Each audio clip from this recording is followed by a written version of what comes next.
Máis de 20 embarcacións participaron esta fin de semana na 24ª edición da regata Ramiro Carregal Gran Trofeo Faro de Corrubedo, que organiza o Real Club Náutico de Portosín en colaboración co Náutico de Ribeira e a Federación Galega de Vela. A vitoria foi para o Xiradella de Portosín, que acadou un triplo triunfo, non só como vencedor na súa división da regata e do Gran Trofeo, senón tamén como campeón galego ORC. A segunda praza en regata foi para o bon terceiro do Club Náutico de Punta Lagoa, seguido en terceiro posto polo Peperetes Nortemar do Real Club de Regatas de Galicia. Na clase Cruceiro Regata venceu o Orión de Baiona, seguido do Ciralla I do Royach Club e do Ronáutica Marinas do Náutico San Telmo. O podio na clase Cruceiro estivo encabezado polo Camping Ría da Arosa do Náutico Arousa Norte. A prata e o bronce quedaron no Náutico de Ribeira e foron para o Galopín e a Píllara, respectivamente.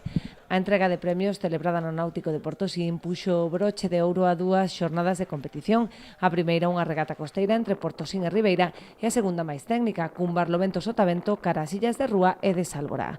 Tras esta gran fin de semana belística, os participantes miran xa cara ao próximo sábado, cando terán a outra gran cita na comarca do Barbanza coa regata Frinsa que organiza o Náutico de Ribeira, tamén co patrocinio do empresario Ramiro Carregal.